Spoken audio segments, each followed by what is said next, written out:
Man, my favorite US title belt right there, the one that got away, they destroyed it, and of course they replaced it with the WCW design. This is still the old NWA US tag team title. Did you have a favorite US title back in the day, Chris? Of all the different designs, which ones did you like best?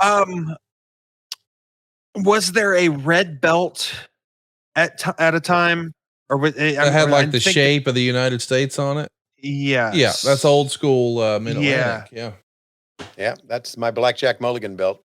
Oh, here it comes. Here's what you're talking about. He's feeding for the right. Ooh. He's gonna get him anyway. I mean, that just put Hansen over super strong because he just whacked him with the damn bull rope and didn't matter, man. Yeah. Absolutely, it did not matter.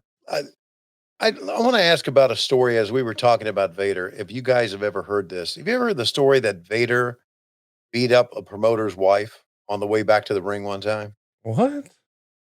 Yeah. No. Yes. I remember hearing that story about Vader had a lot of heat because he was on his way back and he was, the fans were on him and whatever. And the promoter's wife was standing near the door there, went in and he cold cocked her. Oh, jeez. Yeah, I heard that one. Whether it's true or not, I don't know. You hear things. And of course, I did hear us. Go ahead. How do you take me seriously with a mask on right there? You can't. I mean, that was a great shot of your lipstick, by the way. That's probably the best shot we've had of it so far. I always made sure that the left side went out because it was deformed. Yeah. Were people ribbing you that day with your outfit? Immediately. Yes, they were, Chris. Yeah, I got a lot of shit. Yeah. And it's so funny. It's like, it's ridiculous, but pro wrestling is inherently ridiculous. Of course it So is. like somebody's like giving you shit and like they're wearing little Speedos over there. Yeah, like exactly. Yeah. Yeah. It was one of those things where Ole just stands there with his hands on his hips and stares at me and walks and just watches me walk by. Look at this entrance, man. Sid was my favorite in this era, dude. I mean, to me, if you just sat down and you gave a kid a sheet of paper and a couple of crayons or colored pencils and you said, hey, draw me a pro wrestler, I think they draw something that looked like Sid. Amazing look. Absolutely.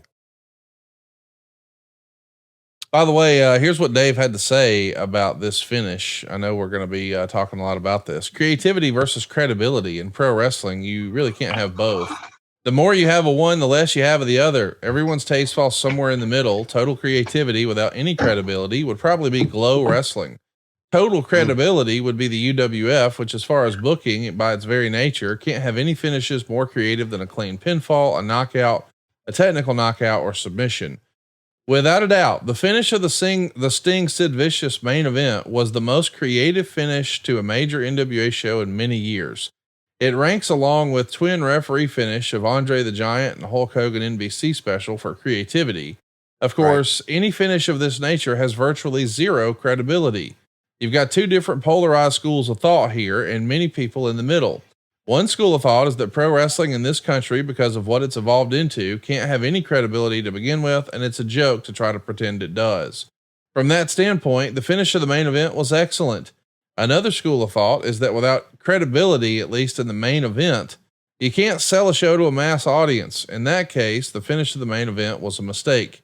On the other hand, given the circumstances at hand, the finish was brilliant. First off, there was a completely company directive to have a pinfall in the main event, basically. Sting wasn't going to lose the title. In other words, Sid is going to get pinned. Vicious is also the hottest singles wrestler in the promotion and quite possibly could lose a bit of luster getting pinned clean. In this case, nobody really considers that Vicious got pinned, so he's still a strong main eventer in theory.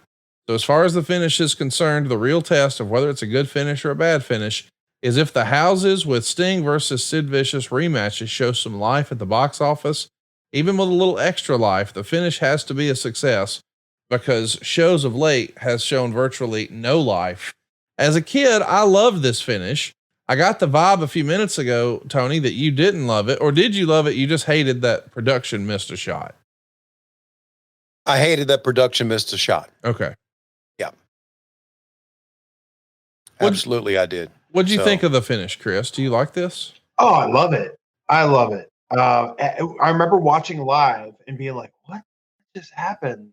And like I said, I'm a Sid fan. I also love Sting, but I'm a Sid fan. So for a moment, I'm like, oh, hell yeah. Okay. Oh, wait, what? And then they had to go back to replay and kind of show what was going on.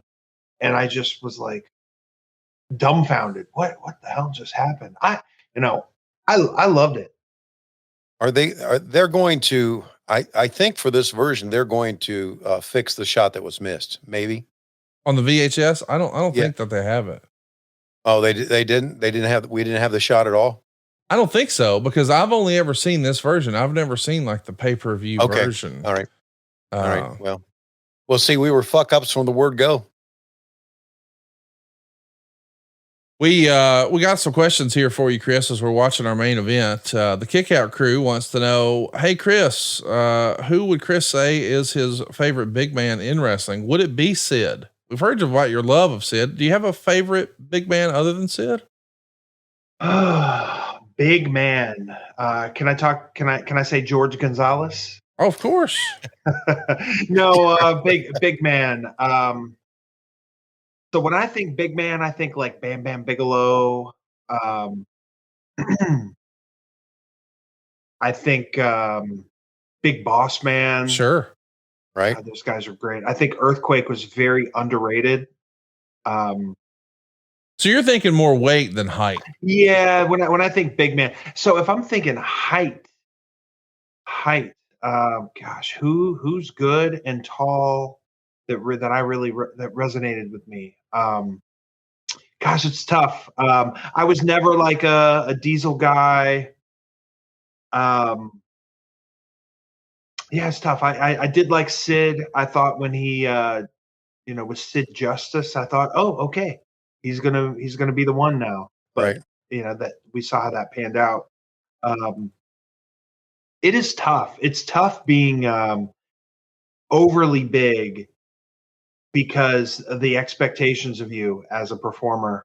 I think WWE pushed so many jacked guys that were the absolute shits. Yes. That the second a big guy comes out, audiences now are kind of like, it's just harder. It's harder. Like people think they suck automatically. You got muscles.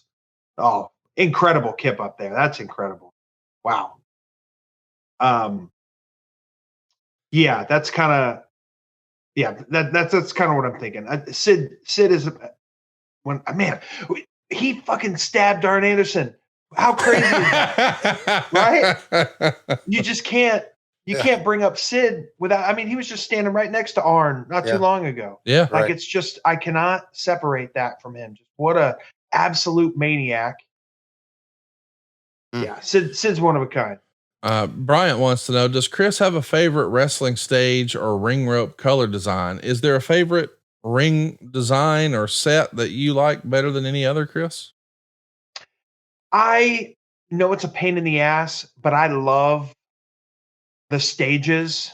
I love when there's a stage that goes right to the ring. And a ramp. You like a ramp? A ramp. Yeah. Sorry. When the ramp goes straight up to the ring, like they Me too. Obviously have this one.